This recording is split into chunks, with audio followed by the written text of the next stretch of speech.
Hey yo. All right. It's Thursday. I'm late, but I'm here. How are you guys doing? Welcome to the Thursday live stream. There isn't actually much to talk about this week. I popped out a lot of videos, a lot of shorts and stuff. So there's not a whole lot for me to talk about. The major discussion is, Gail Kim, Masha Slamovich. I've talked about those things. The ESPN guy talked about that. But there has been some pretty over the top um, comments made about the Masha Slamovich situation, and I wasn't gonna. I don't want to turn that sort of thing into something we talk about all week long, which is why I chose not to, consistently do a bunch of videos on it. But there was some pretty shocking allegations being made even after this the initial Dropbox of alleged spreading of STDs and the use of hard drugs. But because all of that is alleged, there's no point in getting into that. And I don't like to spread gossip. I like to cover things as they are. I don't like to talk about gossip.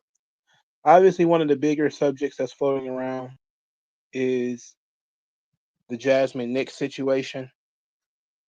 And I guess we could talk about that because it's once again a conversation about wrestler pay and what's quote unquote fair.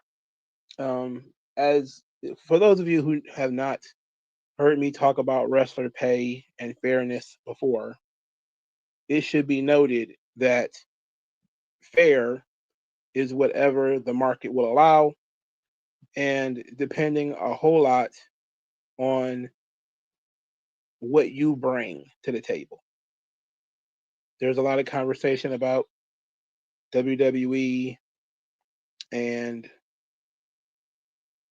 they're making profits, which of course they should make profits. That's how they put more money back into the business.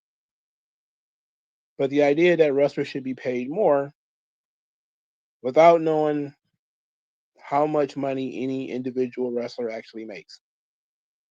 So that's really the confusing part. That's the problematic part. If nobody knows how much anybody is paid, they just know what they're not paid. So the idea being that Jasmine Nick said she wasn't making $80,000 or whatever. So it was probably, I think Fightful, they're pocket watching, and they're discussing how much she might have been paid. I need to pull it up, so I need to look again because I believe it was in the 70 to $80,000 range. It was probably under 80,000 for sure, but I don't remember. Let me see if I can find it on Fightful what they said she was making, or they give a pretty solid figure of what she might have been making. Let me find this. I hate having to search for things, but then again, there is nothing really to talk about, so there's not much there. All right, so here it is. I think I found it. But ultimately, the ability to pay is not equal to value. I say this before just because you can afford a $200 loaf of bread doesn't mean you want to pay $200 for a loaf of bread. Um, so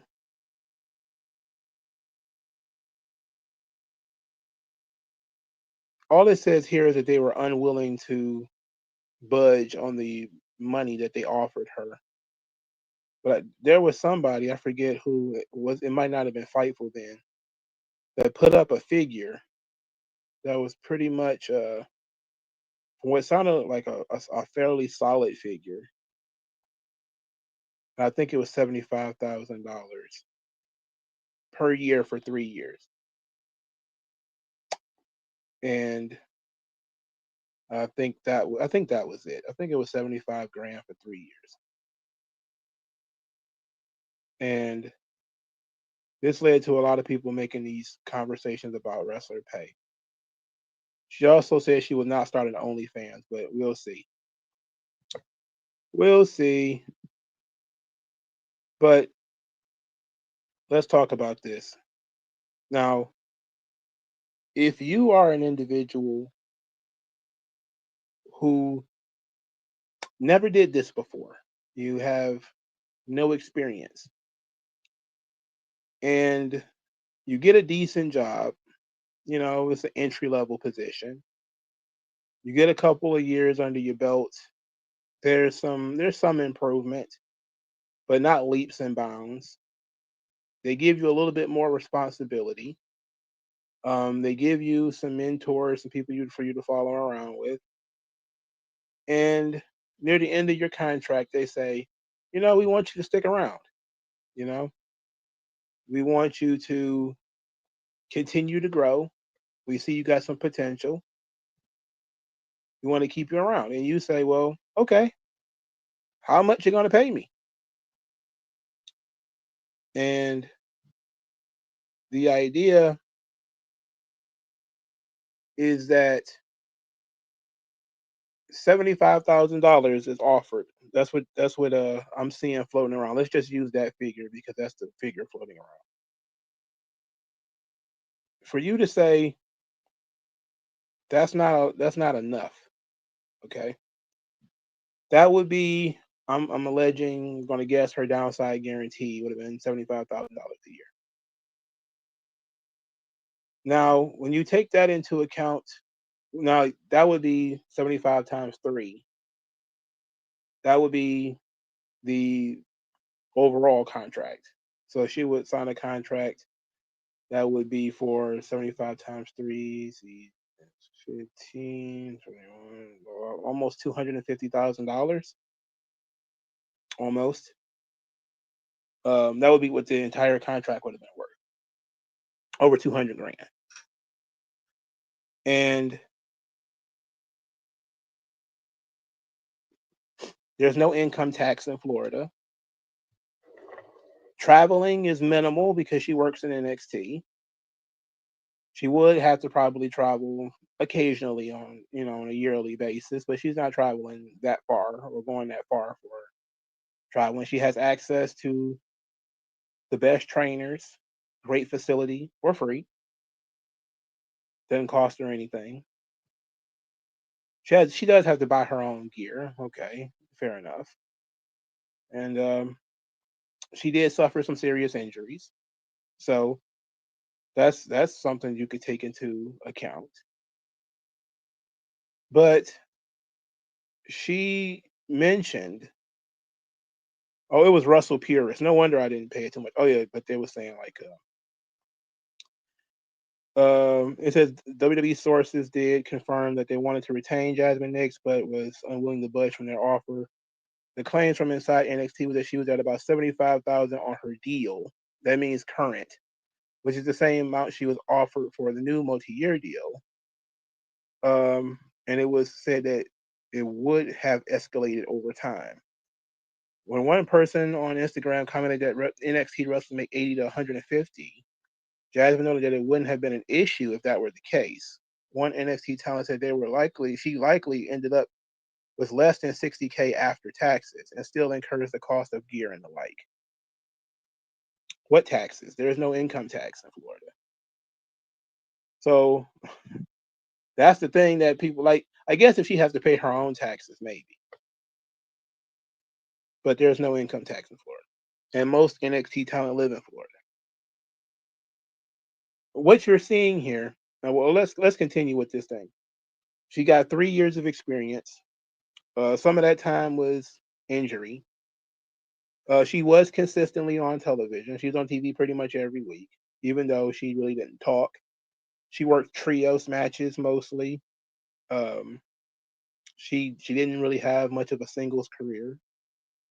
She did work some of those TNA dates. So when she said that she was working NXT and TNA and she didn't get a lot of time off, okay, she was working house shows because NXT still does house shows, but they have a house show loop. It's still in Florida. It's not like you're going from Florida to Canada and back multiple times a week. It wasn't like a really treacherous schedule. But most importantly, she's unknown and she's only got 3 years of experience. If she had continued on another 3 year deal, she'd only have 6 years of experience. And that's still quite a bit more. That's, a pretty good spot. But 3 years of experience, you're still kind of a rookie, you know? And this is a young lady who, no disrespect to her, because I think she was showing whole lot of promise. I don't think you pay her the same as you would pay somebody who had more experience. Now, the ridiculous part of this conversation is that now, because, and this keeps happening, NXT will sign somebody who does not have a whole lot of experience, person that they picked out of the scores of people that try out. NXT goes and recruits specific talent, and these people always complain that they don't get paid enough money. A couple of years ago, it was, I think, Cesar Bonini was a wrestler who WWE picked up literally out of nowhere. He didn't have any indie career. He moved from his home country to the United States to be a wrestler for WWE. He wrestled for a couple of years and then complained he wasn't making enough money. But he also wasn't going anywhere in terms of character and promos and personality. It's not like he went from being an unknown to being in the main events, not like Obafemi, right? Somebody like Obafemi, I would imagine, probably is going to make a whole lot more money on his next deal. Considering 3 or 4 years ago, nobody knew who the guy was. The way he picked up the business, the way he's been main eventing pay-per-views, he's been a champion all this time. There's probably a whole lot of promise behind this guy.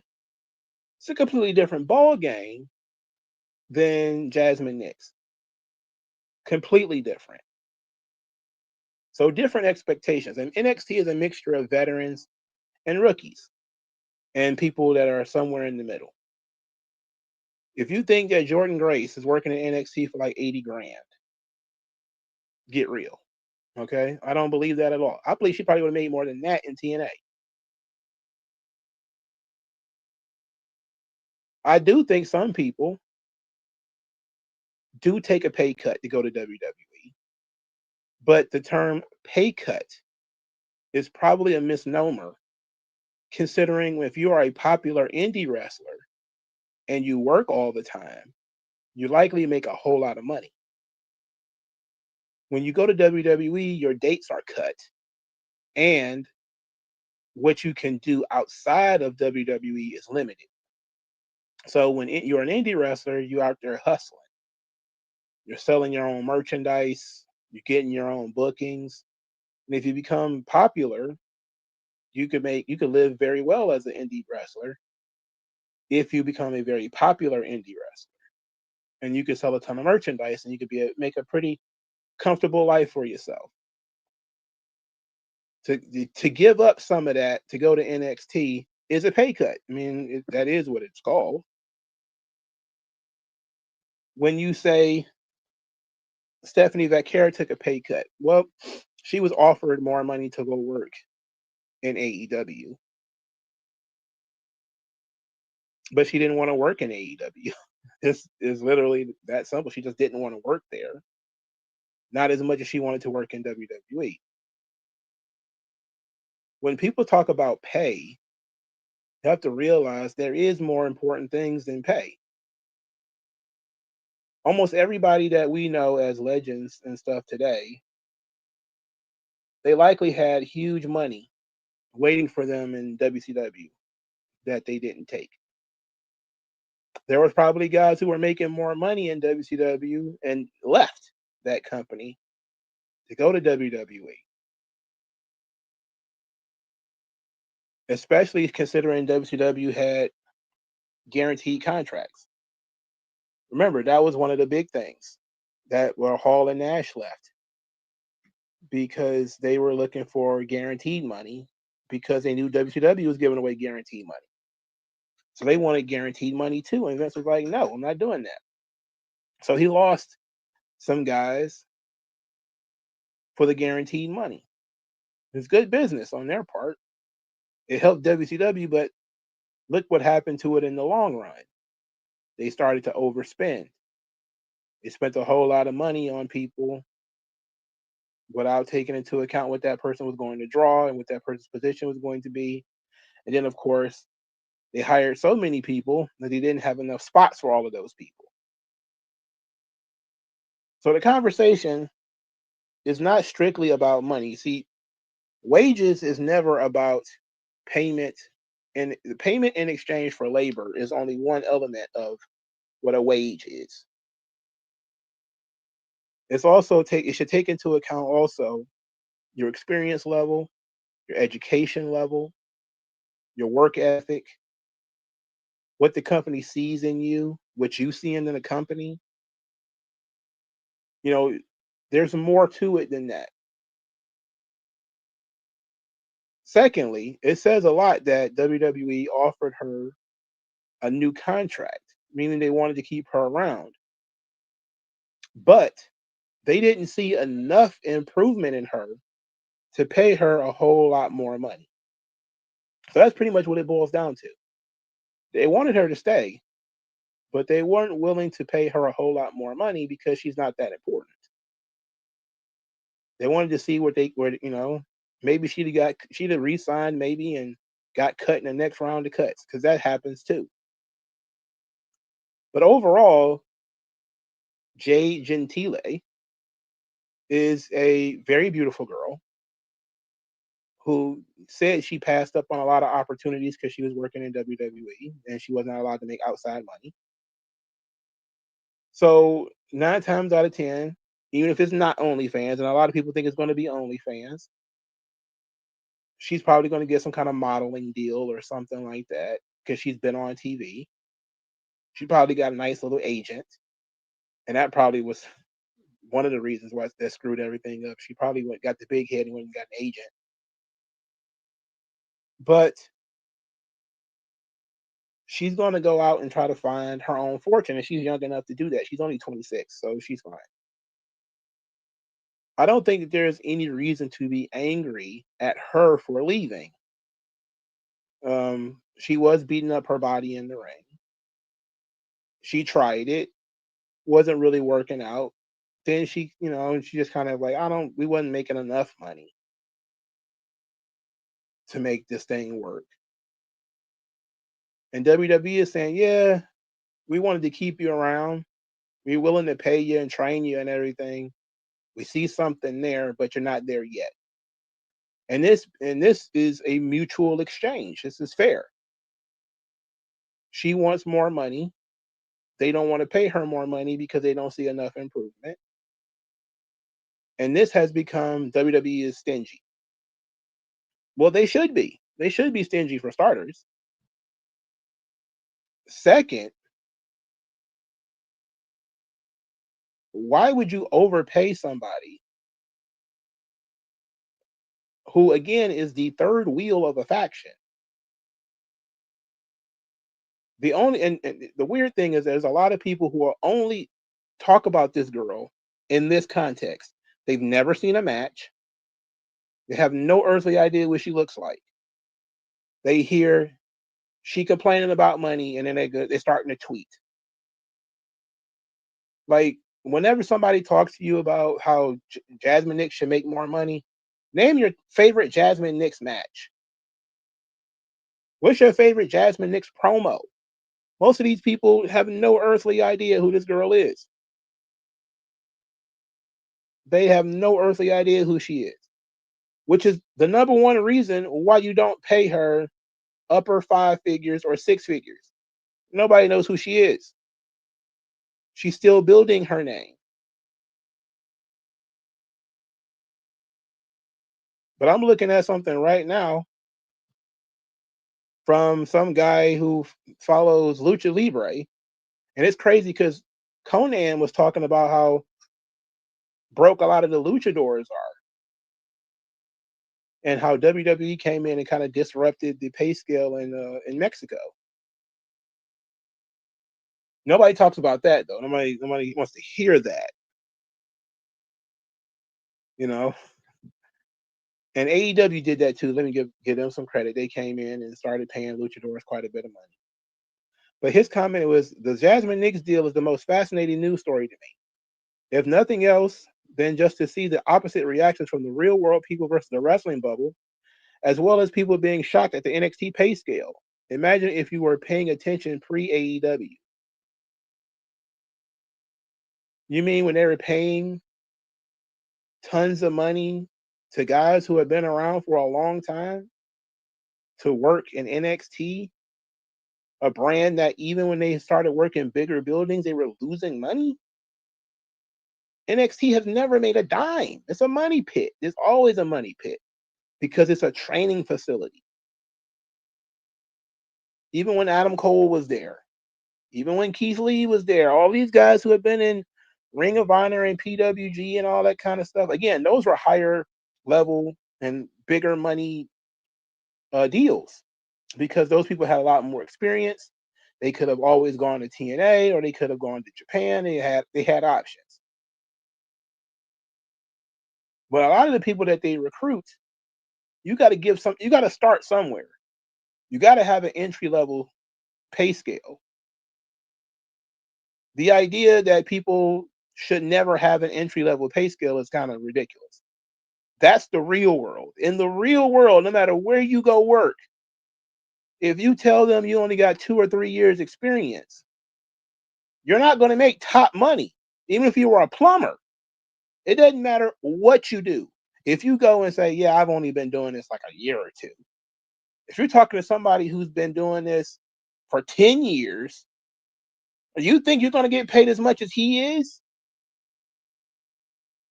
Does that make sense to you? That doesn't make sense to anybody. But that should tell you how disingenuous a lot of this conversation is. It's ridiculous to think that this girl with 3 years of experience, and not even 3 full years, because again, she was hurt for some of this time. With 3 years of experience, deserved a significant pay increase when nobody knows who she is.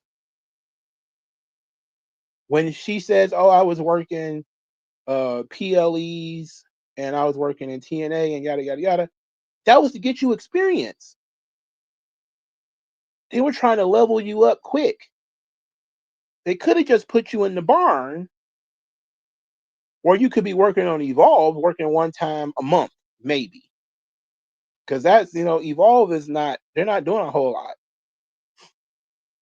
She was lucky enough to make it to NXT and to still be on the NXT roster.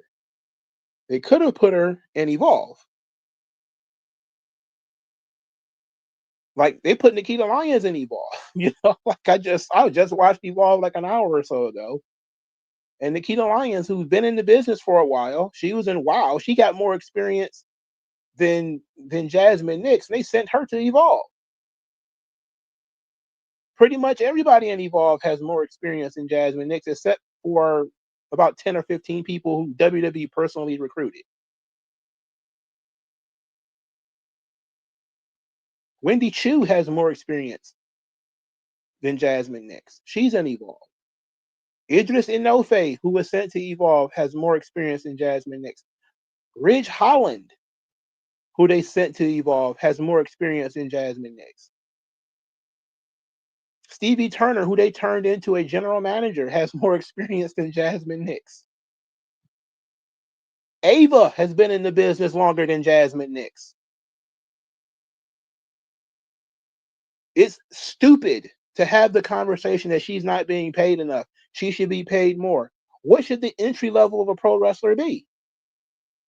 Guy who never ran a company? What should it be? Tony Khan doesn't do entry level, so he doesn't even know. He's never gone out and recruited a wrestler from scratch. He's never had to do that before, so he don't even know what an entry level pro wrestler's money should be. And then here's the kicker. Part of the reason why it was so tough down there in NXT, and you had some of the people like your Roxanne Perez's and your Cora J's, they were down there bullying some of those girls, is because on the indies, if you're just getting started, you're not making anything. And you're still paying taxes in different states, paying for your own gear, and paying for your own travel and hotel. If she had to start from scratch, from the bottom, she wouldn't be making nowhere near what she's making now. There are wrestlers who have been in the business for a really long time who are not making the money Jasmine Nick was making. Being in NXT was a blessing. And this is not just, you're taking up for WWE. It's me putting things into perspective. She was working an entry-level job that didn't give her a lot of responsibility. All she had to do was basically stand around, look pretty, say something occasionally, go in there, take a couple of bumps, but mostly she was a sponge sitting next to Fallon Henley and JC Jane. That was 90% of her job. You don't get paid a lot to do that. You don't hear Trick Williams complaining about money. Now, if he was to come out and complain about money, then maybe I'll listen. It's always these guys who don't have a whole lot of experience that are complaining about money, because that's what they got in the business for. They got in the business for money. They didn't get in the business because they liked it. They got in the business because they wanted to be on TV and they want to make a whole lot of money. Well, they got to be on TV, but you're not going to make a whole lot of money because the company is not stupid. They're not going to throw $100,000 at somebody with 3 years of experience who nobody could pick out of a lineup. That would be absurd. It would be absurd. Nobody would do that. Nobody would do that. But it's part of the fed bad. That's what it is. Fed bad. Look, nobody would have been mad if she was making that kind of money. I still wouldn't have been mad. I'd have just been like, whoa, they must be throwing some money around down there. But again, I'm seeing NXT talent driving brand new cars, right? And you know what? The interesting thing about this is it was a funny thing that Thea Hale did.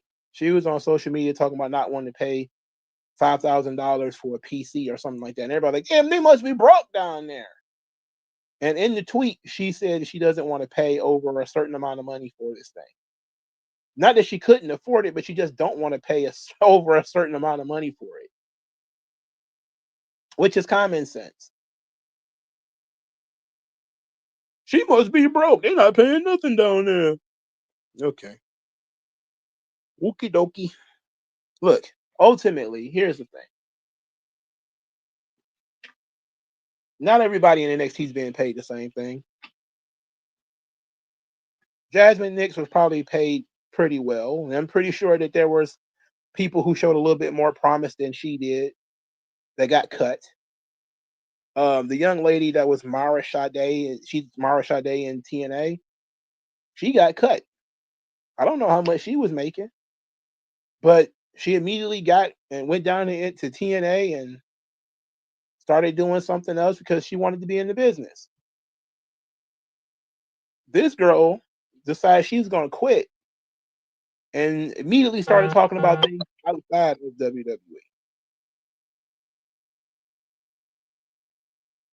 Immediately started talking about things outside of WWE because that was the important thing. There were other things she wanted to pursue, and everybody's like, "Oh, she's going to do OnlyFans." I'll take her at her word that she's not going to do an OnlyFans. That doesn't mean she's not going to go out there and try to model, probably try to be in TV, acting, and stuff like that. There's probably going to be a whole lot of other stuff she's going to try to do, which is fine. If you can use what you learned in the pro wrestling space to elevate yourself somewhere else, that's great. But that doesn't make you a six-figure pro wrestler. That is absurd. So the conversation, of course, is going to continue because there's a whole lot of disingenuous people being disingenuous. But when you see folks saying this stuff, ask them how much should a wrestler make?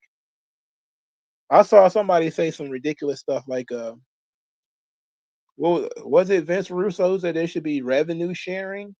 Like, are you sharing in the negotiations? Sharing some of these office duties? you you're not really sharing in anything.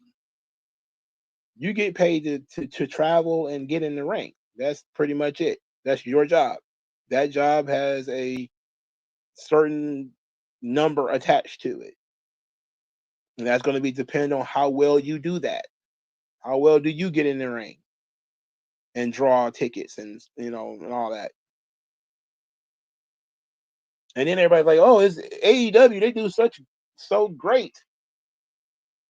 Of course, they forget, that the boys complained about the pay in Ring of Honor.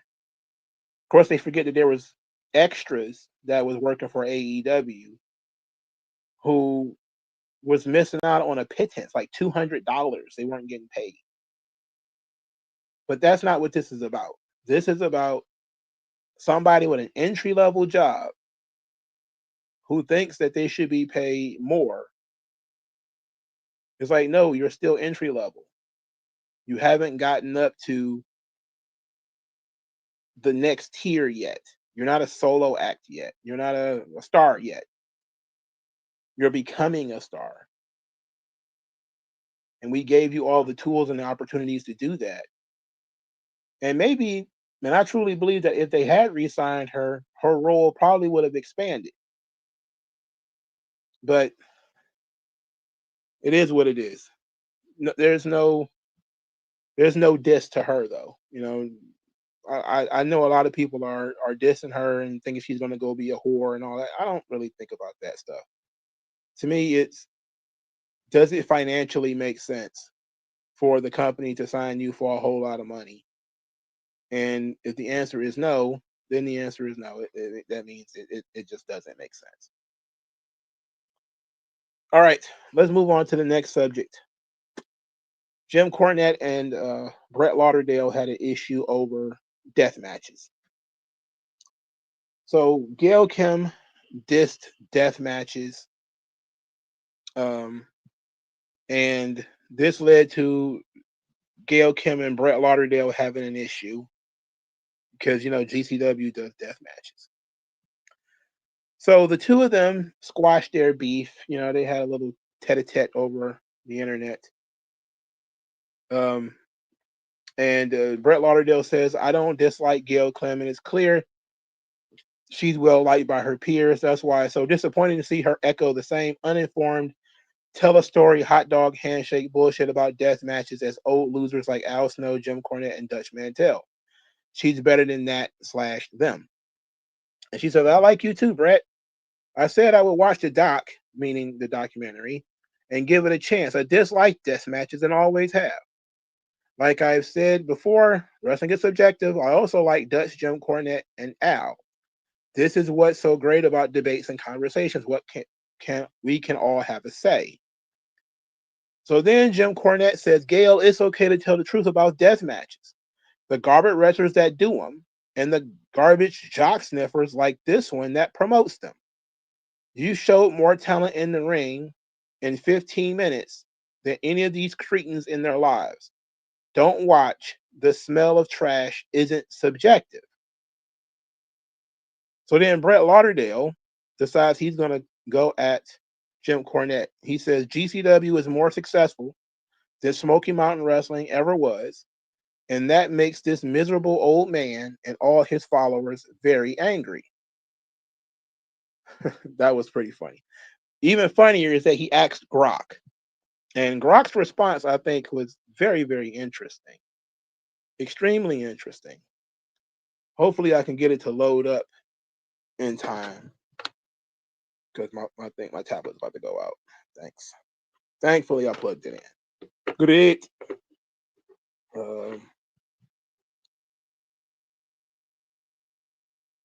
Let's see. Somebody asked Grok. Was it Lauderdale that asked Grok?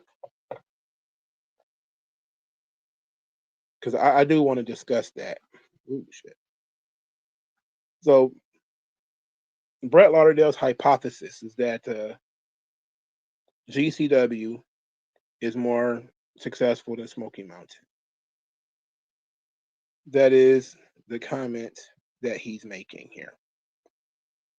There needs to be, there has to be some kind of. I saw a Grok comment. I'm gonna go read that. I just need to find it. I need to find it. Where is it? I think Lauderdale retweeted it. Let me see. I definitely need to be more prepared, but it wouldn't be fun if I was. I like going down rabbit holes and looking for things.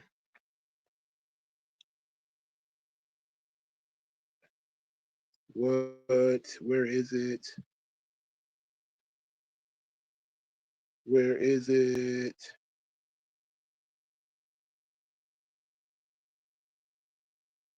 Okay, I need to go look for it because this is nonsense. It might be in Cornette's replies. It just takes everything so long to load, and it's kind of pissing me off. What's up to everybody who came in since I got started? Hopefully, you guys are doing well. Hopefully, you guys are having a blessed week. The month of September is rolling by pretty quick. It's already the end of the month. It's already the end of the month, man.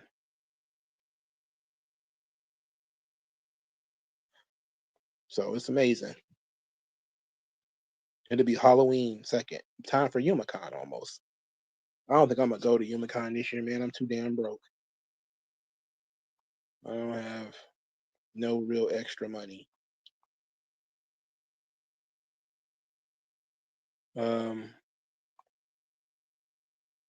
Where is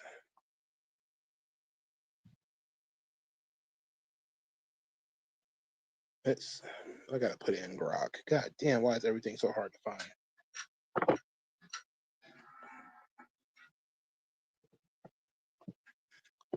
I had to make some. I'm gonna have to make. Oh, here it is. So this was a response to Brett Lauderdale. Grok says success is no. I think the question. Hey Grok, is this true that GCW is more successful than Smoky Mountain ever was?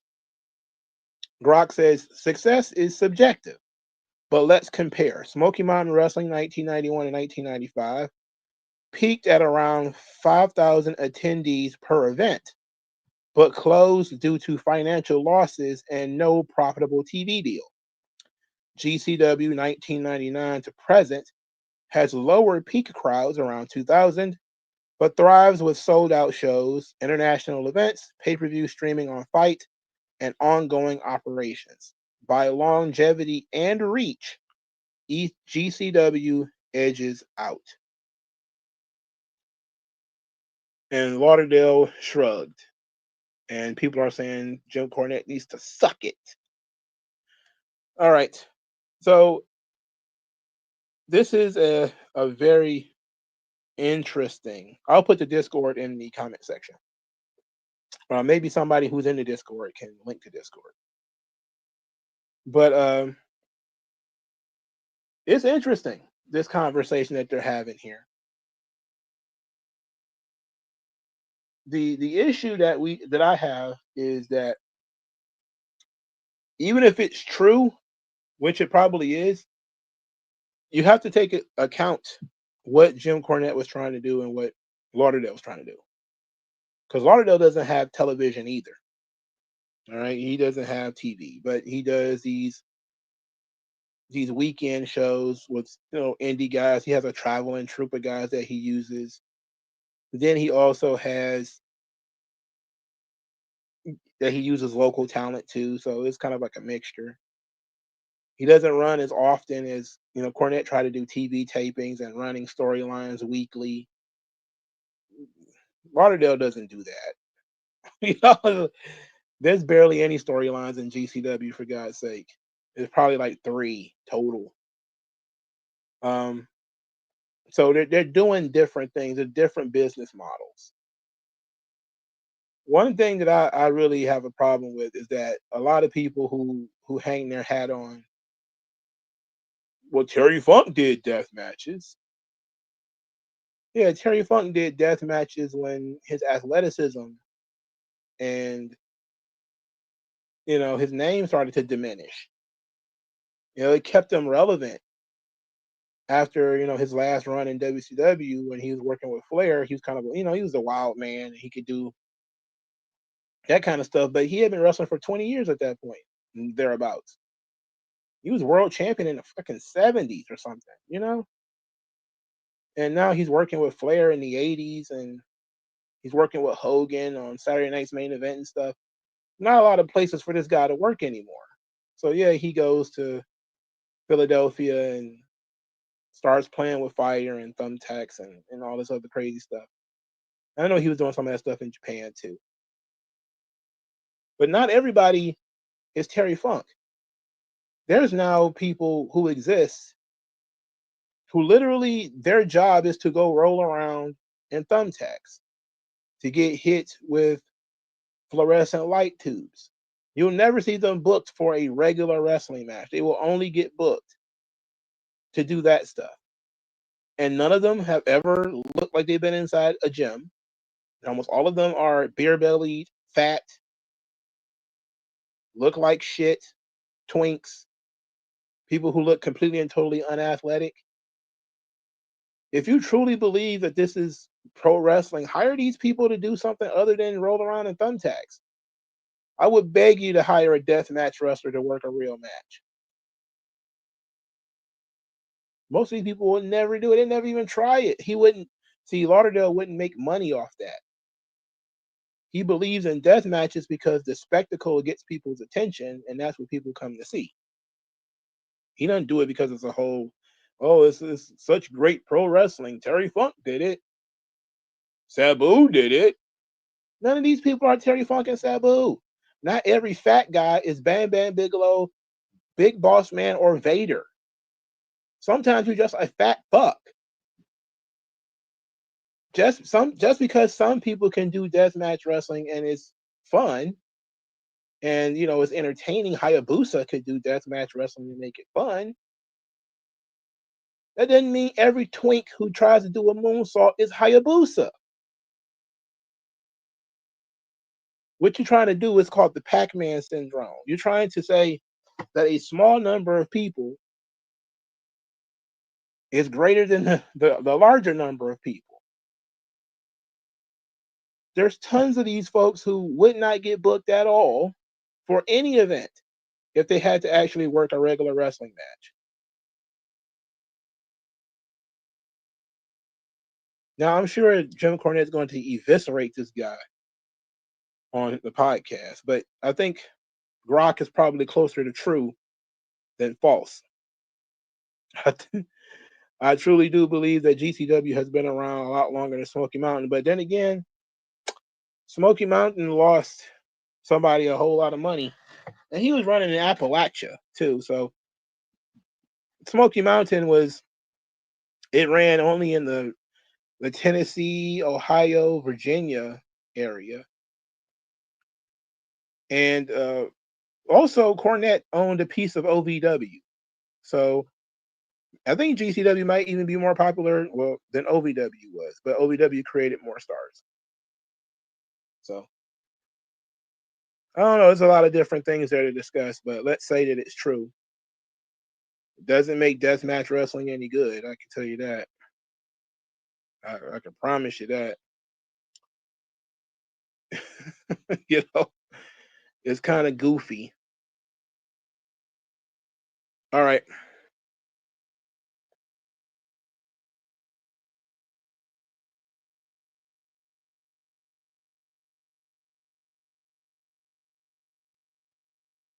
All right. So let's talk about this thing. I don't want to talk about this because I don't really care, but there's a whole lot of hubbub about this Undertaker and Michelle McCool thing.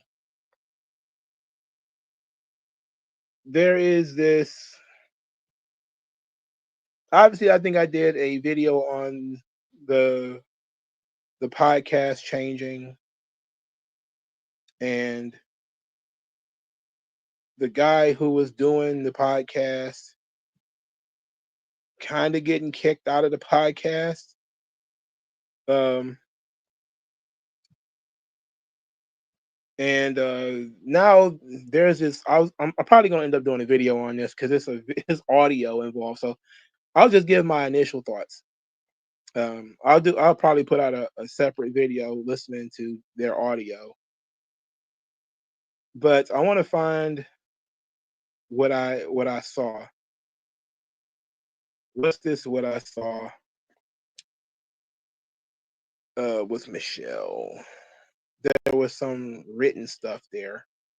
I want to do. I want to read.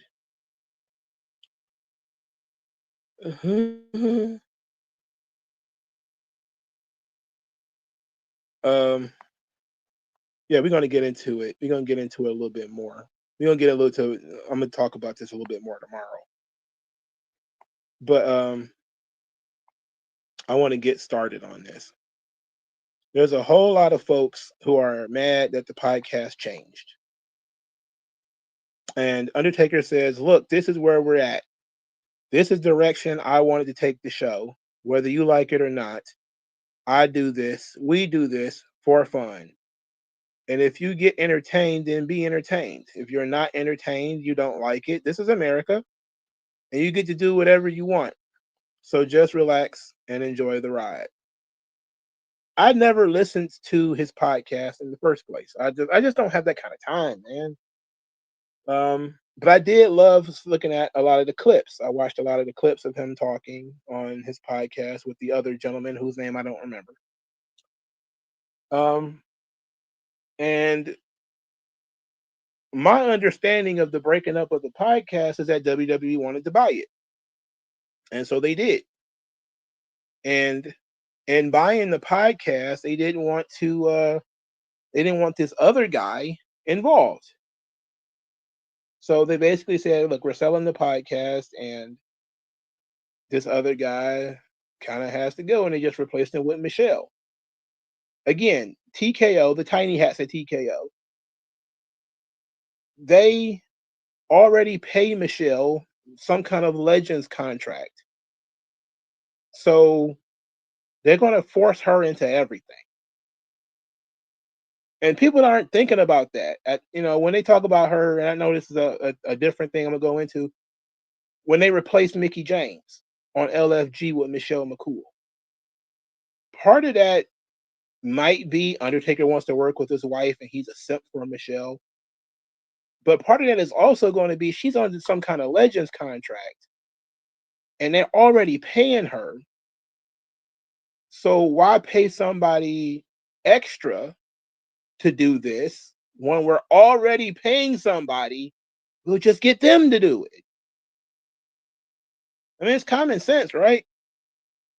Let Michelle McCool sit at home and collect a paycheck for existing, like Bret Hart does.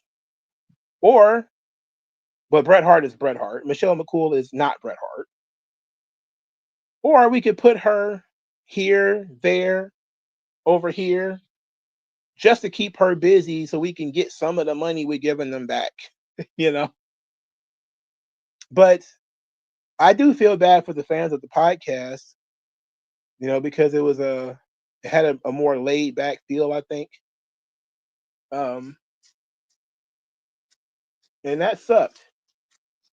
That is going. I said the same thing about Stone Cold's podcast. I think one day randomly, I said, "What happened to Stone Cold's podcast?" I remember his podcast was one of the few that was actually fun to watch. And notice Steve Austin hasn't appeared on any of these podcasts either. He didn't show up on Undertaker's podcast. He has not shown up on Cody's. He's not doing none of this stuff. He's gone. Like, that's the one thing. Look, I'm not transitioning to another subject, but the amount of out the way that Stone Cold Steve Austin is right now is very suspicious.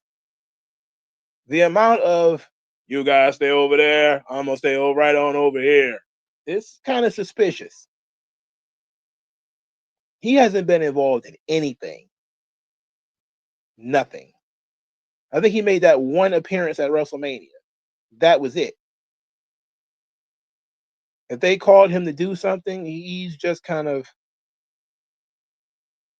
shied away. And it's weird because I think WWE didn't buy his podcast. What they did was they kind of they turned it into like a video thing, which of course they can own. But doesn't he what happened to his actual podcast? Like, what happened to that? Like, so the Undertaker's podcast changing, to me, was a lot like what happened with Stone Cold Steve Austin. WWE got involved, and next thing you know, it's not the same thing anymore. You said, does Stone Cold have beef with WWE? I would be asking that question. Because he has not been involved. Like, Steve Austin used to be a lot more involved with WWE when Vince was there. He was a lot more involved. He has not been that involved now. They barely even talk about him anymore. I know that there was some heat when WWE bought shares of Hulk Hogan's Real American Beer, because Steve Austin has a beer too that WWE did not invest in.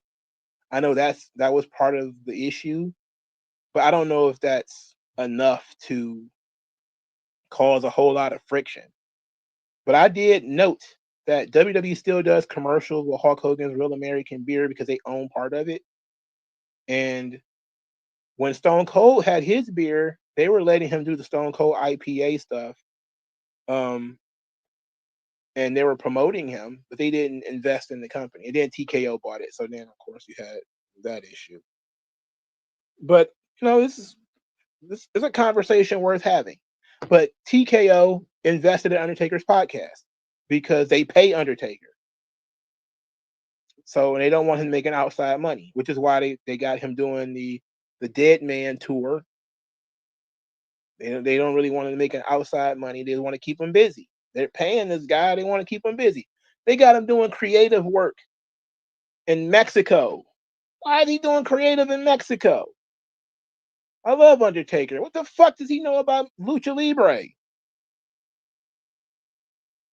Like, he's down there working with Conan. Like, why? Because TKO wants to put these people to work. You're on a Legends contract. They signed them they gave him like a Magic Johnson 20-year deal or something like that too. So they're finding things to throw him in. LFG, go in there. Podcast here. Go do this tour over there. Go work creative in Mexico. They try to keep him busy because they're paying him. Vince allowed people to have a Legends contract and then still do cons in other places and a bunch of other stuff like that. It doesn't seem like TKO is playing that game, you know. And it still was not a whole lot of freedom you had with Vince, but it was probably more than you got now. And TKO is not, you know, they're trying to get involved with things like Stephanie McMahon's podcast. They kind of invest in her. This is, I think, the second podcast they've had with Cody Rhodes. I don't know. But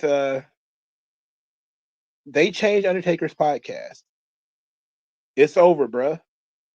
I get it. You want to, it's funny to troll Michelle McCool. It's funny to troll, you know, but it's over, bruh. And this decision was made a long time ago. It wasn't like this happened 2 weeks ago. It's been over 3 months that this podcast has changed. And it likely would have died. And that's the thing. Like, if you'd have just walked away and then the podcast started to fall, like it was not profitable, then either A, they would have doubled back and asked the guy to come on and say, let's just go back to the way things were so that the podcast would make money. And then he'll have some leverage at that point and be able to, you know, get a piece of something. And I think that was probably the cold part, is that he didn't get any money out of it.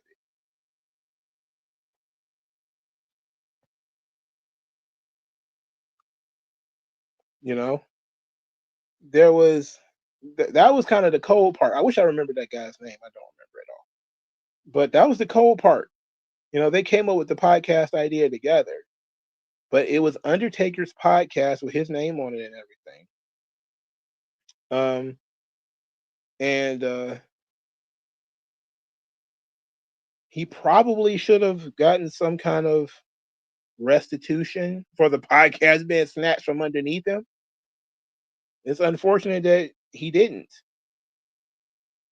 But if they'd have let the podcast fall, if the fans would have just said, I don't like Michelle McCool's version of this podcast, get rid of it, and just let it naturally die, either it would have died, or TKO would have said, all right, what do we need to do to get this back where it was when we purchased it, when we got involved? And then they would have said, well, we got to bring the guy back. And then the guy would have been like, oh, well, you now you want me. Now here's my price. Here's my price. But trolling Michelle is not going to get, that's not going to get this thing changed. It's not. It's only going to turn her into a victim. That's it. That's all it's going to do. It's going to turn into a woe is me story. Oh, you're bullying the woman. Oh, all you chuds and incels, you're bullying the woman. We don't like her. We don't like her. I don't know. I never listened to Michelle on the podcast though, so I don't know how boring she is. But I heard that she makes the show boring. I don't know. Top Dog says, "Do you think Cena and Triple H have beef? We don't know about. They both seem to be throwing each other under the bus." I was going to turn this into a short, but let's talk about it here. They announced AJ Styles versus John Cena on Twitter, and it started with John Cena saying, "I don't pick my opponents, but this is what I think the people want," and it's Styles versus Cena or something like that. And then I think after the second time, John Cena tweeted that AJ Styles agreed. Right? So next thing you know, Triple H is out there like, yeah, let's go for it. Let's do it. And then you started seeing, you know, all of these tweets from all of these people. saying, oh, this was the plan all along. This was the plan all along. They were going to do this all the whole time. What has he been doing on TV that would tell you that this was the plan the whole time? What is AJ Styles or John Cena doing on television that would lead you to believe that they were going to have AJ Styles versus John Cena at Crown Jewel? They have had zero contact with each other. Zero. None whatsoever. Why would you think this was always planned? This is the thing about Triple H fanboys. They say this stuff like there's some kind of grand scheme behind this. But there was no grand scheme.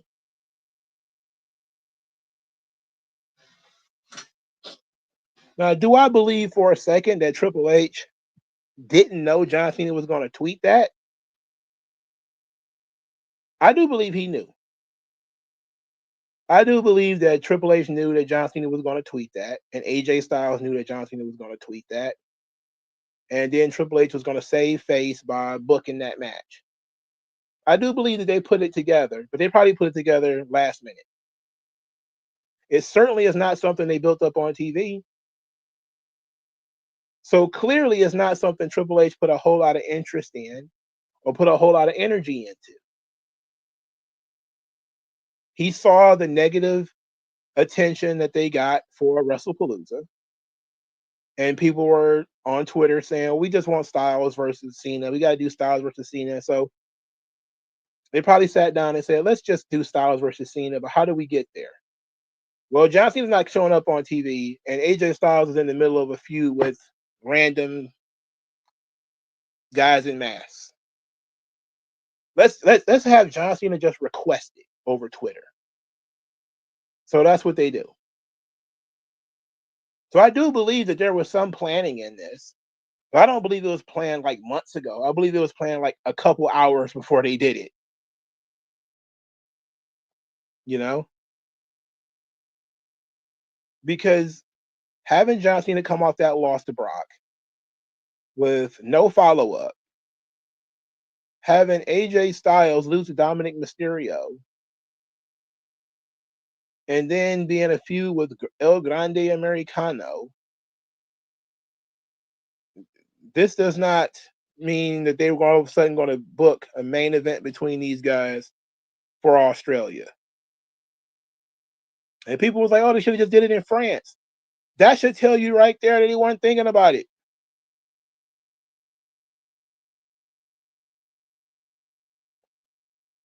That's the thing they should tell you, that they weren't thinking about it. They weren't considering that. Triple H was trying to get the guys that he wanted in there. All right. That's what he wanted to do.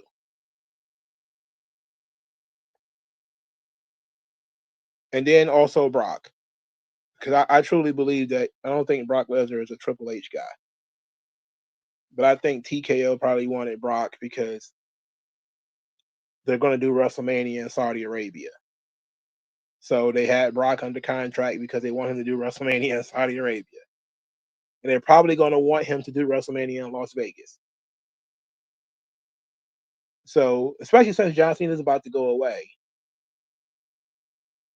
you're going to need another marquee name, and Brock's still in great shape. So why not use Brock?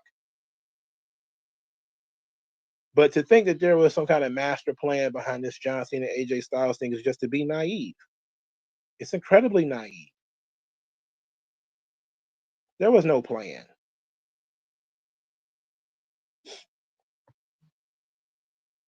The WWE TNA says, how cooked creatively is WWE in 2026?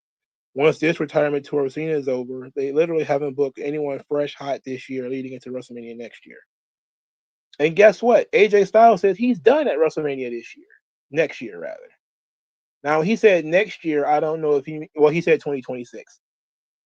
And he said he's not sure yet, but he's fairly certain that WrestleMania 26 is going to be his last WrestleMania.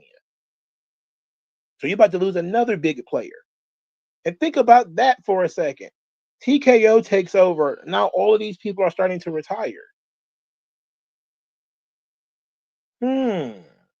All these people are like, I know AJ Styles kind of said he was near the end and this contract was going to be his last one. He said that a couple years ago.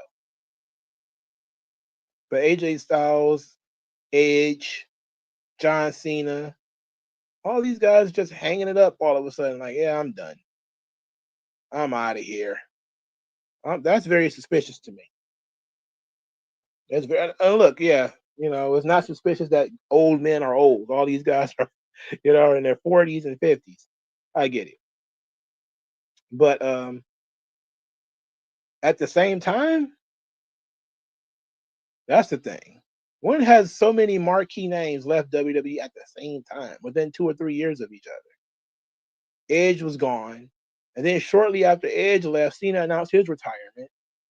And then in the middle of, probably before Edge announced his retirement, AJ Styles said, I don't know how much longer I'm going to be able to do this. And now in the middle of near the end of John Cena's retirement tour, AJ Styles is like, yeah, WrestleMania, that's it. I'm done. Everybody's like, wait a second. Everybody leaving? Yeah, bro. Everybody leaving. Now, AJ Styles did say he wanted to do some backstage stuff after he left. He wanted to help elevate new talent. So they'll probably find like a producer role or for something for him. But it doesn't sound like he wants to wrestle anymore. And I know that there's nothing the sickos want more than AJ Styles in AEW. There's nothing that they want more. So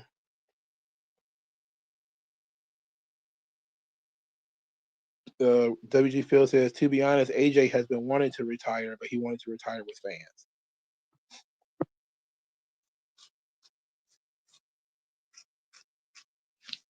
So now you got to start asking the question, who's going to be his last opponent?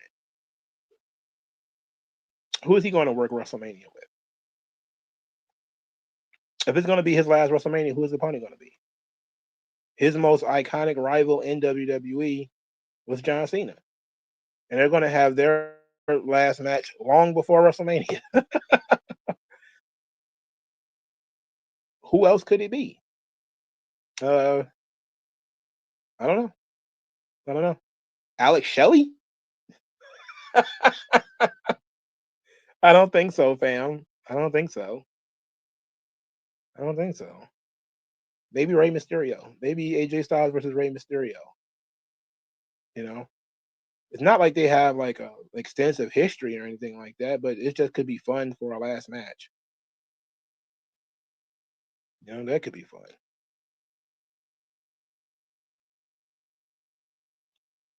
Do I see Cena getting a retirement ceremony like Ric Flair? If they were smart, they would do one. If they were smart, they have a retirement ceremony immediately. They have his match. It'd be half the show. Granted, I'm pretty sure that his last match is going to be on Saturday Night's Main Event. It shouldn't be. That's when they should have his retirement ceremony. They should do his last match before the retirement ceremony. Like they should do his final match at, I don't know, whatever pay-per-view is going to be before the Saturday Night's Main Event. And then his last official date on this contract should be his retirement ceremony where he says goodbye to all of his fans and friends and everything. Because I guarantee you John Cena will be at WrestleMania because he's going to put him in the Hall of Fame. It's going to be immediate, right? So it'll be stupid to be like, oh, he's got to wait a year. Why? He's going to retire in December, and then a couple weeks later, they're probably going to say John Cena is going to lead the 2026 Hall of Fame class, and you're going to be like, oh, John Cena's back already. He said he was gone. He was only gone for like 2 months. Now he's going to be back for WrestleMania. Yeah. That's how they're going to do it. So they're going to do a quick turnaround on his retirement probably do a retirement ceremony, Hall of Fame induction, show up at WrestleMania to do a segment. Maybe. I don't know. They don't do segments at WrestleMania anymore. And then he's going to be gone. He's going to be gone for a while.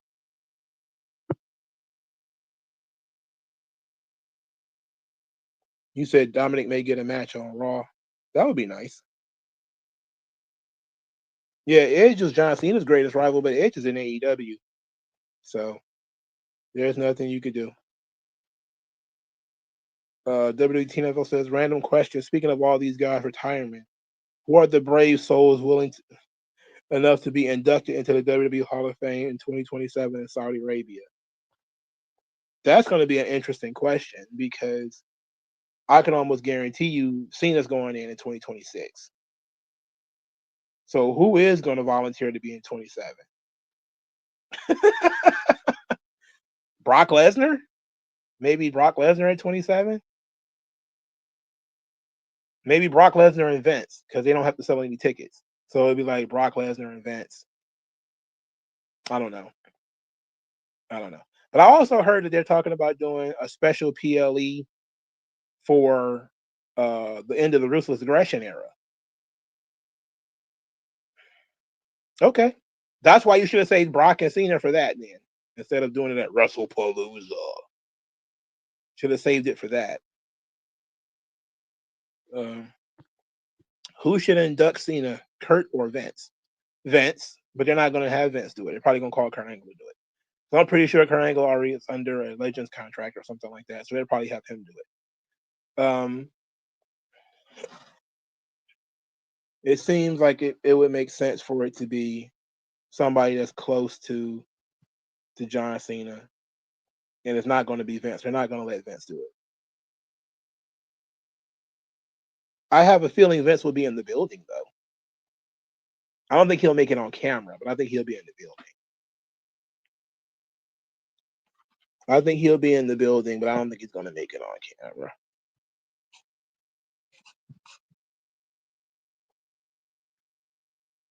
My question is, it ought to be a real interesting thing because they also got this situation with Randy Orton brewing because Randy Orton's wife is not happy about his booking, and some fans have noted that Randy Orton was missing from quite a few big events like the WrestlePalooza, the ESPN deal. He wasn't on the Raw debut on Netflix. I was like, ooh, I hadn't really thought about that stuff either. I know Randy's a little bit older. You know, he can't get around like he used to. He's still one of the biggest stars in the company. Now they're using him as a gatekeeper. I don't know. That's kind of weird. You would think Randy Orton, he might actually benefit from John Cena and AJ Styles and all these guys leaving because now he'll be an elder statesman. And he may actually get that run with Cody that we've been all asking for. You know? And I'm thinking, that might be the WrestleMania opponent for Cody next year. Might end up being Randy Orton.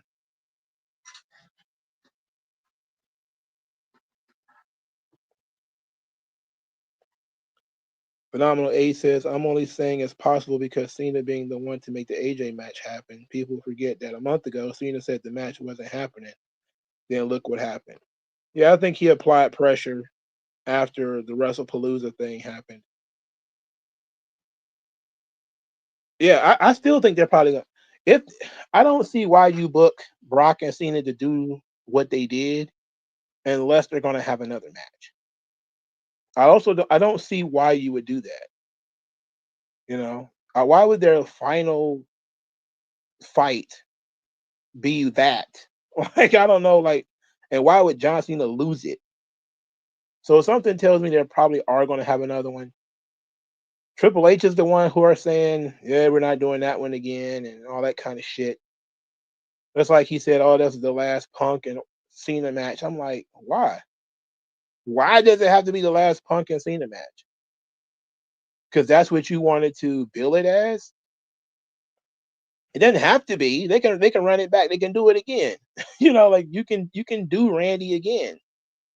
But they're at the point now where they're trying to put Cena in there with everybody because they're like, we wasted so much time on that heel stuff that now they're trying to smash all this stuff together. Sami Zayn, Dominic, AJ Styles. They're trying to throw everybody everywhere. It's like you should have planned this stuff ahead of time. You had months. You knew the guy was going to retire. I think he announced his retirement in like June or May of last year. You knew. See, this is a thing, man, where I'm not sure what the hell is going on with Triple H. I'm not sure what the hell's going on.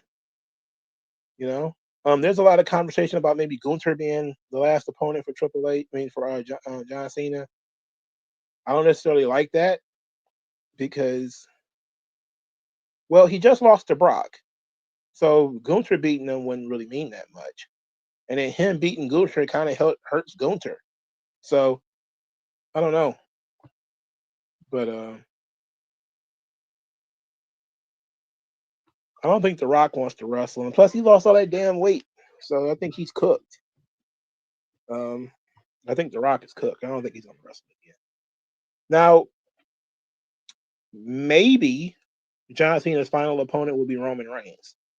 Now, that's actually something that would be interesting because Roman is Cena's heir apparent.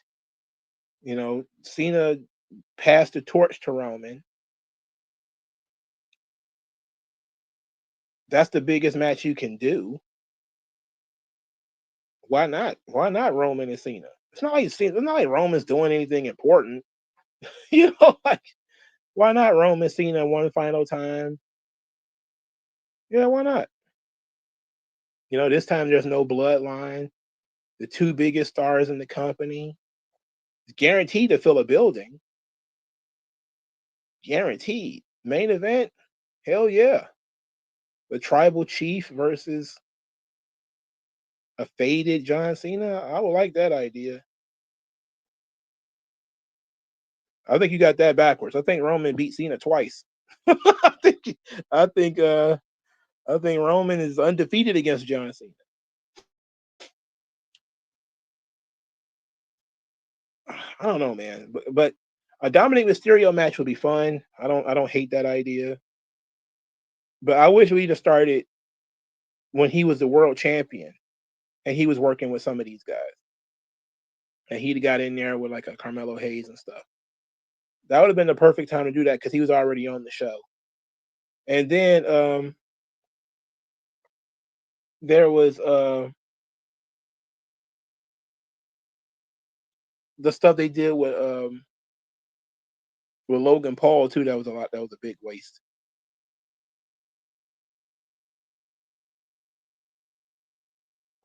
You said Cena beat Roman in a tag match. I don't remember that.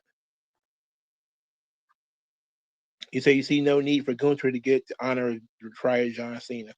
They would do it simply because they want to try to get Gunther into that upper echelon. That's what they want. Triple H wants Gunther to be in the upper echelon with Cody and and and Roman. He wants them on that level. But he doesn't want to give him storylines and things that would put him on that level. So he just wants to put him in the ring with these guys, and he could have a great match with them. People are not going to fucking remember that. Okay, they're not going to care about great matches. I mean, it's a good match. It's fine. It's fine, but and Gunther's not a bad opponent for John Cena. He works a methodical style. It's not super fast. The thing he doesn't. Cena's not going to take any insane bumps on his neck or anything like that. He's not going to die. He's going to get chopped to death, but he ain't going to die. But if you want to squeeze Gunther in there before the end, I'm cool with that. But Gunther has already retired Goldberg, and saying that he's going to retire John Cena too, that's a good character motivation for him. But I don't think anybody's really going to see Gunther as being, I mean, on that level. I just don't think it's. I don't think it works. And oddly enough, that Saturday night's main event is still not on the Peacock. The Gunther Goldberg Saturday night's main event is still not on Peacock. Why not? Let me check again while I'm talking about it, because I wanted to see that match again. Oddly enough, I don't remember anything about it outside of the finish.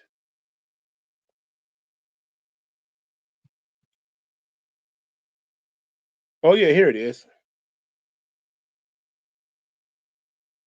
Did they just upload it? Yeah, I think they just put it up here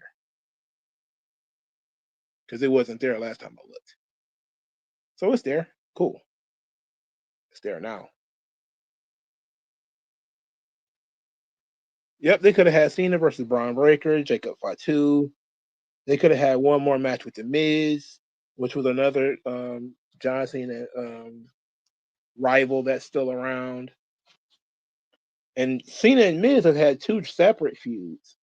Remember, they did the feud that led to WrestleMania 27, and then they also did the feud later on with it was Nikki and John Cena versus Maurice and Miz.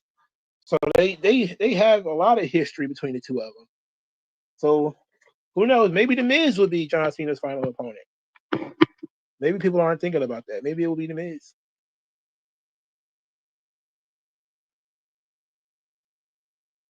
You said Cena apparently told Joe Hendry backstage at WrestleMania that he wouldn't mind doing a match with Hendry if the fans wanted it. Well, they were in Scotland. Why didn't he do it over there? They were in Europe and they didn't do it over there.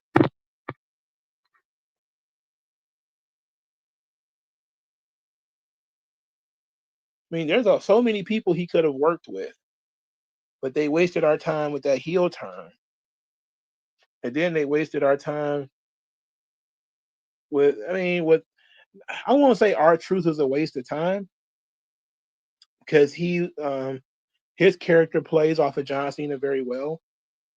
But the stuff with him and Logan, R-Truth and Logan Paul wasn't the strongest stuff that they've done this year, you know.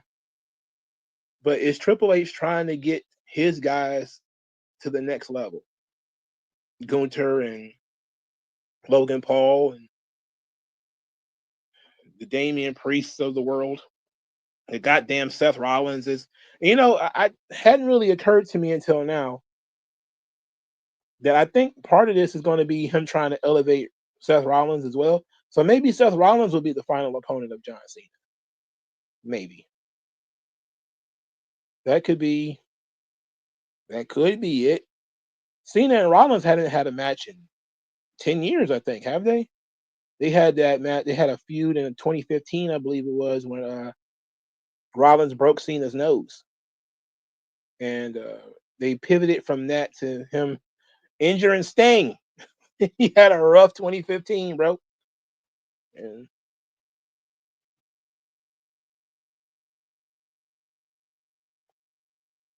but do you think Cena really wants Gunther as his opponent? I just can't see it unless Triple H puts his foot down. I don't think John cares, but if they convince him that Gunther is not Jack Swagger, I think it could work. I think there's enough people who are behind Gunther, guys like Undertaker love Gunther, that I think he could probably get the match made. I think he could probably get Cena to capitulate and having the match. There's enough leverage there to get Gunther politically in that spot. The question is, does the fans want to see Gunther wrestle John Cena? And I'm not sure that they do. I'm not sure that they do.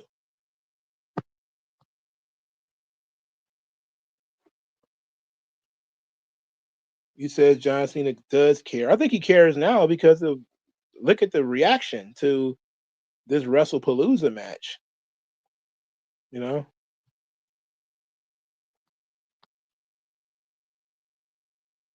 I think he gives a shit now because it's the WrestleMania match with him and Cody was such a failure that people was calling it one of the worst main events of all time and all that kind of shit. That they bounced back and came back hard for SummerSlam, but it never needed to be that anyway. They never should have turned him heel. That was so stupid. It was so stupid. It was such a misstep. You know, you got Rollins fatigue. Well, welcome to the club. I've had that shit for 2 years now. I've had Seth Rollins fatigue for 2 years now. I think it's important, if for nothing else, to think about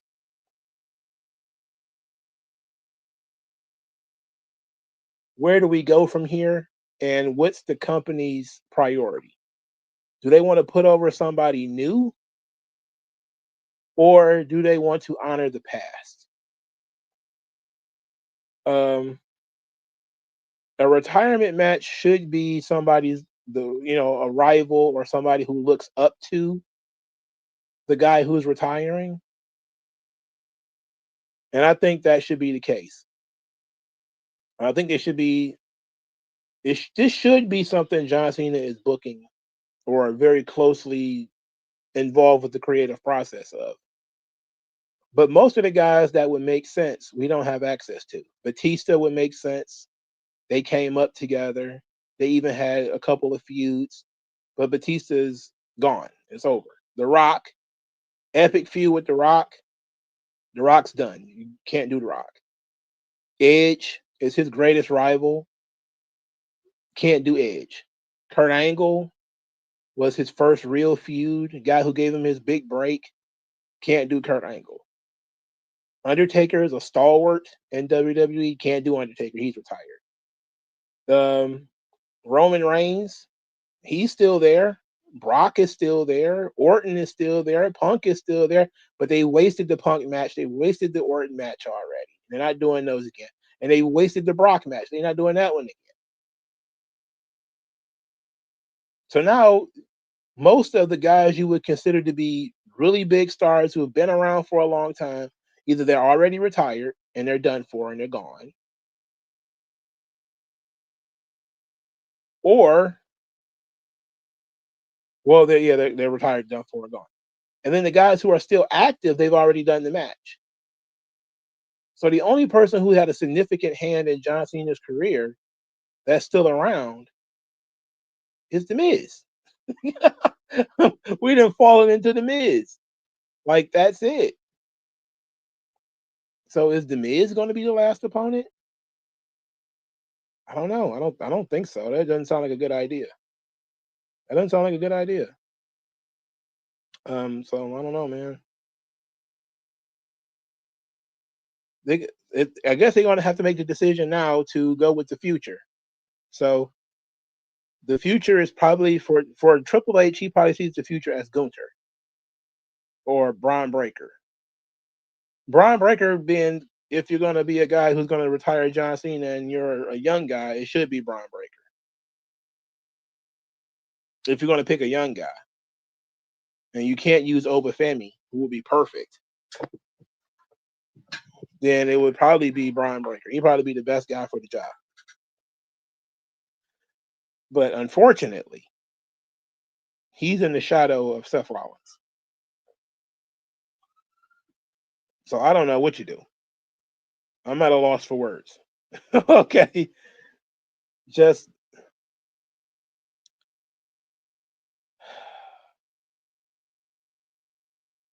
I don't know, man. They could dig up Solo and Austin Theory and have Cena both beat both of them in a handicap match to get his wins back. You said for the idol they wasted Theory. Yeah, they did. They buried him, killed him.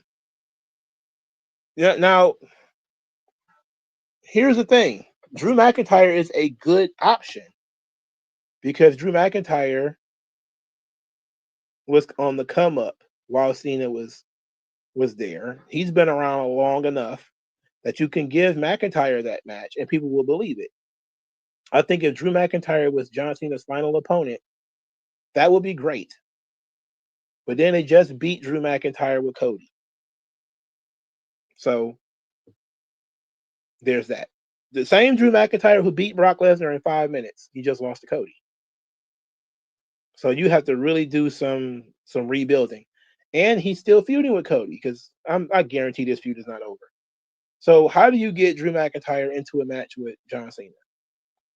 And to me, I would have gone there too, because Drew McIntyre is a guy that it's time to start padding his record.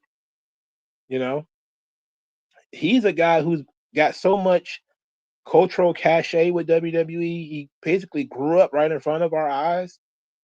And for him to be a guy who is still struggling is kind of weird. Like, look at this fucking guy. He's obviously the main event talent. You main event in several pay-per-views with the guy, but you beat him every time. That sucks. I would have probably picked Drew McIntyre to be the guy that retires Goldberg. That probably would have been a better deal for me. I would have loved that. I'm a big Drew McIntyre fan. I don't like this gimmick where all he does is tweet, though. That sucks. And all he does is tweet and complain. I'm Bret Hart in 1996. All I do is get screwed. Everybody leaves me down. You let me down. The referee screwed me. Roman Reigns screwed me. Jey Uso screwed me. But I think Drew McIntyre would be an excellent final opponent for John Cena. He said Miz is possible if they did it as some type of one-night angle. I think that if you're talking about closing an era, the Miz is probably the best option you got. Of the people you haven't done yet, that's still around, Miz is the only option you got. Personally, I would have had Punk Cena be the final match. Either that or Punk Orton, or either Cena Orton, Cena Punk, or Cena Lesnar. Those are the three most likely choices for a final opponent for John Cena. Those three were the right option. Either one of them would have been perfectly fine. But now you said he's had his final matches with all of those guys already. Now what? Now what do we do? Now what do we do? I don't know. And Triple H is not the kind of guy that's going to swerve us and have something tucked away that we weren't expecting. He's not that kind of guy. So we're fooled, as they say. Royally fooled. Cena versus Jey Uso. Well, he put Jey Uso over at the Royal Rumble already. Did I hear the rumor that Drew was supposed to beat Cody? I did hear that. And that didn't do nothing but piss me off, because why would you let that be out in the universe if you weren't going to do it? And there's no good reason why it shouldn't have happened. What was the good reason for it not happening? Because you wanted to do Cody versus Seth Rollins? Nobody cares about that. Nobody cares about that crown jewel match. You could have completely forgotten all about those crown jewel rings and championships and stuff like that. Nobody would have remembered. Hell, it took me a while to remember what the hell happened to the crown jewel last year anyway. All this stuff is completely forgettable. Early predictions of Mania 42 main event matches posting a retirement tour. We almost in October, and it's hard to envision much these days because there's no stars. That's the sick shit. There's no stars. And then when something makes sense, they move away from it. Like this time last year, everybody was like, okay, I know exactly what you're doing. You're going to end up doing Punk, Rollins, Cena, Cody. Perfect sense. Now we got Cena and Cody, But then they didn't know what to do with Roman Reigns, so they threw him in the triple threat match. So they ruined the Punk Rollins thing and decided, oh, we're going to put that match on Netflix. Nobody remembers that match, by the way. And then we're going to turn the WrestleMania match into a triple threat because we want to put Gunther and Jey Uso on the card. Get lost. All right. Just get boned. All right. And that screwed everything up. That screwed everything up. So there's no telling now, man. But I'm Ace says they've got to do something with these 2 or 3 Raw Cena would be in before Saturday night's main event. He shouldn't be in any segments unless it's related to War Games, and he should be having a match. I don't think he should be in the War Games match. I don't think he should be anywhere near that.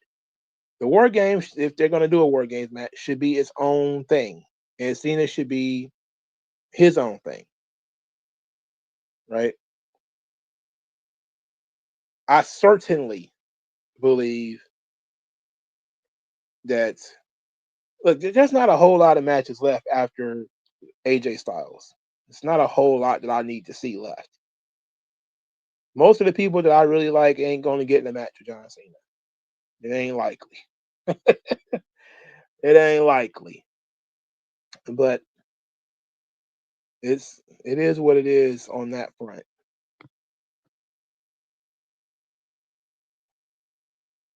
WTNA Full says, shit, a couple of months ago, I thought Punk versus Cody and Zayn versus Rollins for the titles, and they completely killed both of those options.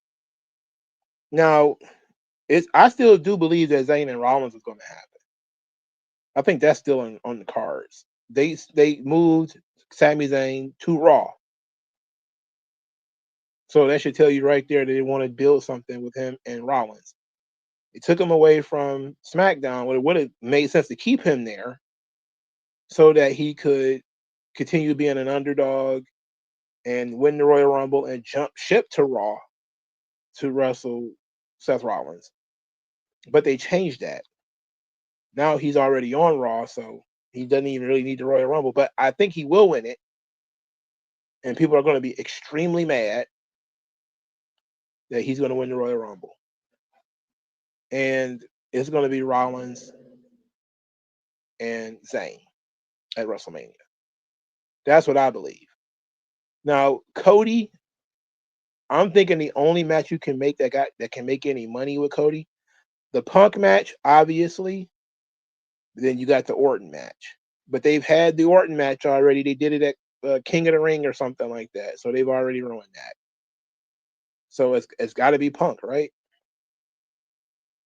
Or not. Who knows? I guess we'll find out. But I still do believe Sami Zayn is going to walk out of WrestleMania in Las Vegas as a world champion.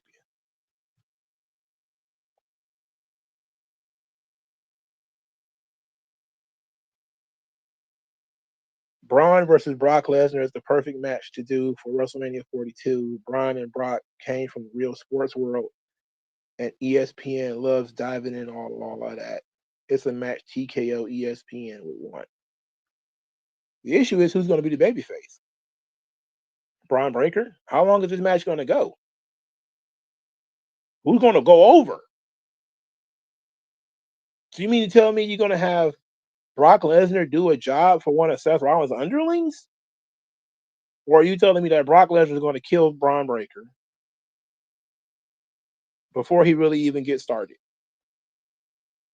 This is the same Braun Breaker that barely beats LA Knight and was losing to Sami Zayn and fucking Jey Uso. Eventually, they'll get Braun Breaker to that level where he can fight a Brock Lesnar, but it ain't gonna be soon. It ain't gonna be soon. Maybe Roman Reigns, but not Brock. And they'll probably have the Roman Reigns Braun Breaker match before they have the match with him and before WrestleMania. Braun retires Brock at WrestleMania. I don't know. They're certainly going to want Brock in Saudi Arabia, so I don't think so. I don't think so. So they got 6 months to build up, Brian. You think they're gonna use that 6 months effectively? What are you gonna do in 6 months? Beat up mid carders? That's what he's doing now. He's gonna have to completely get out of this man's shadow. Like his Intercontinental Championship runs weren't even spectacular because of the way that they booked them. He'd have to kill a bunch of people in a very short amount of time. You'd have to have like a Hall of Pain type of run in order for it to be believable that he could beat Brock Lesnar. And they don't book that way. They don't book that way. So you gotta consider Triple H has never tried to smash anybody over except Stephanie Vaquer. And then he didn't even do that with her because she had to sit on the bench all that time and basically wait for this spot to open. At least that was a quick push.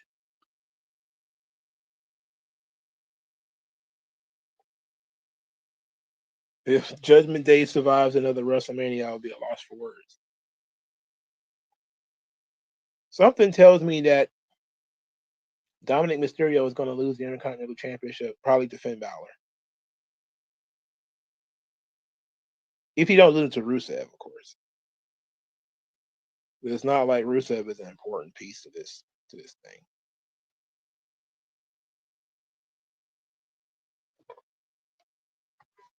The problem with the Brock situation is Brock Lesnar is a name, regardless of who you put him with. So you don't have to put too much effort into Brock Lesnar versus such and such. The issue is going to be, is the match going to be believable? One way or the other, is it going to be believable? If a guy goes in there lasts longer than 10 minutes with Brock, is it going to be believable? Or is Brock going to eat him up? Which can still be very entertaining. If you want to have Brock eat somebody, it needs to be sensible. You know, but I think Brock did a really good job with like smaller guys. Punk, Rollins, Styles, Danielson. Braun Breaker's another power guy. You know, it's not the same. I can't even think of a smaller technical guy that they got right now that could really use the rub of wrestling Brock Lesnar. I can't think of not one, not Sami Zayn maybe, but you know, Sami Zayn goes out there and get killed by Brock Lesnar. Otherwise, he's talking about Brock, you know, sprinting with a Drew McIntyre again or something. But I don't know. I just don't think Braun Breaker's on that level yet. You know, I would love for him to be up there. I would love for that to happen. But they're not pushing him as the guy who can beat Brock Lesnar right now. It's just he's not in that conversation.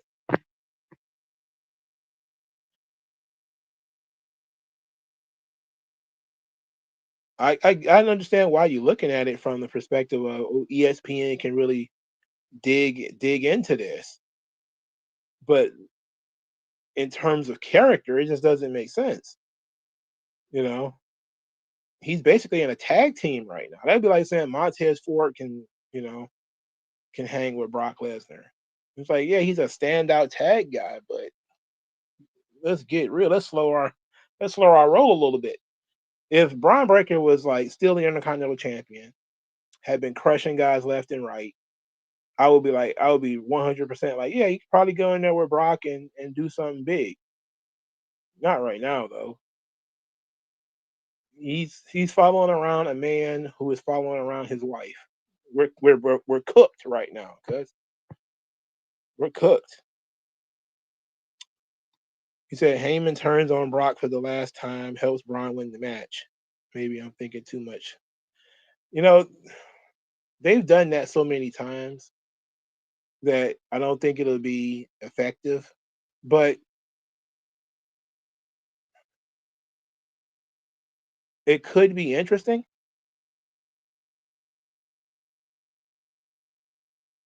It could be interesting.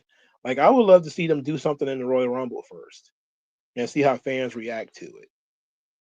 Because again, you really only have two options. Either you got Brian Breaker, who hasn't really achieved anything yet, and Brock has to put him over. And if he beats Brock Lesnar, he can't lose to anybody else for like a year, right? So if Brian Breaker beats Brock Lesnar, he has to go undefeated for the rest of the year, right? It's like when Brock broke the streak. That's why That's why it was believable for him to kill John Cena. So what are you going to do to get to get Brian Breaker on that level where we can believe he can beat Brock Lesnar? And then what are you going to do once he beats Brock Lesnar? Do you immediately put the belt on him? Because that would be the only way to make sense. This is why that's how you got Super Drew for 2020 and 2021. Drew beat Brock in 5 minutes and then didn't get pinned again for forever. Actually, it wasn't forever. It was like a couple of months. And I think he lost to Randy Orton. But by cheating, of course. But he lost to Randy Orton. And you know what? That's a pretty good idea too. And I think somebody planted that idea in my mind. Why not do Brock and Orton? Why not? Why not Brock and Punk again? Why not? Brock could do jobs for those guys.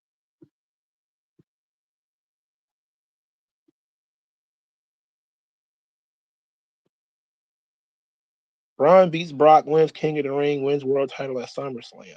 Oh, shit. Yeah, right. We're gonna have you beat Brock Lesnar to start the push. Mm. Mm. I don't know. I don't know, man. It kind of makes sense because Brock did beat Hulk Hogan, and then he went and won the King of the Ring, and then he beat The Rock. So I guess you could do that, but you have to look how Brock was being booked before he beat Hulk Hogan. You know, him massacring the Hardy Boys and all that kind of stuff. It's it's not the worst idea I've ever seen, but we were also talking about he should probably win the WWE Championship at that point. He shouldn't fuck around with that world title. Why fuck around with that thing? So then you have to have him steamroll guys like Gunther and Rollins and Bronson Reed, Sami Zayn, Jey Uso. I don't mind that. I like Bronson. I like Braun Breaker. I love that guy. I just they had something with him when he was the Intercontinental Champion. They dropped the ball. So my faith in this company is at zero when it comes to Braun Breaker.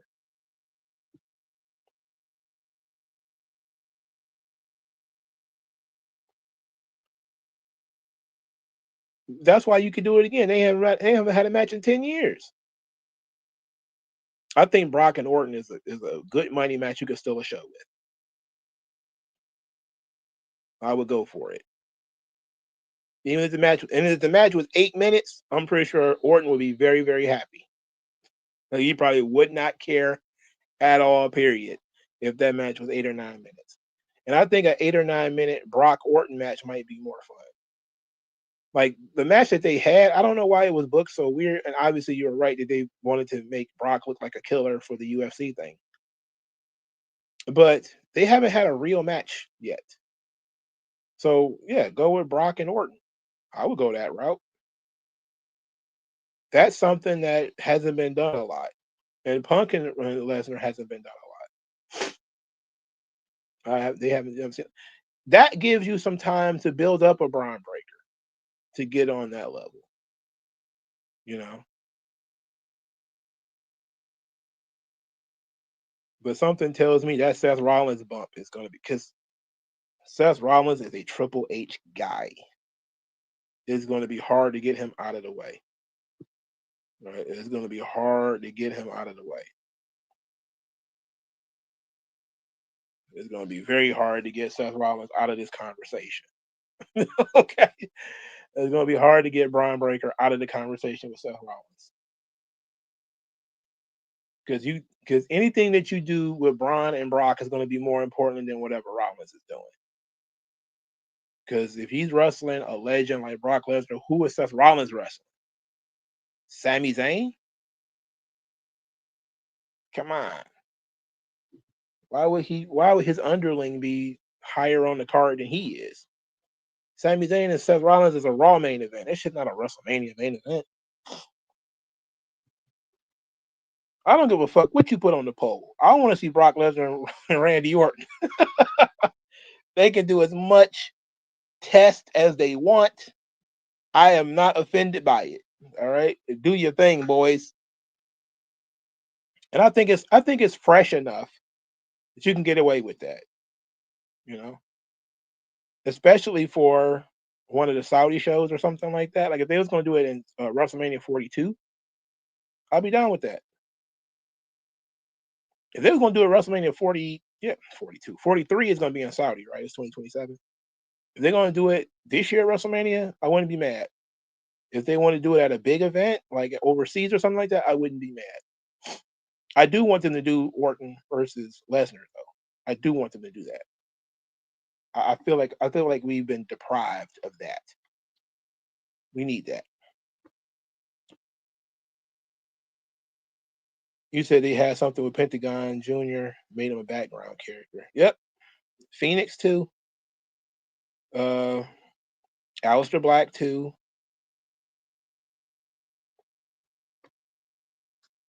You said Brock killed Orton in 2016, so he could just F5 Shane and get people to think we were going to have a Shane versus Brock feud. I don't know who thought that, but I knew for certain that wasn't happening.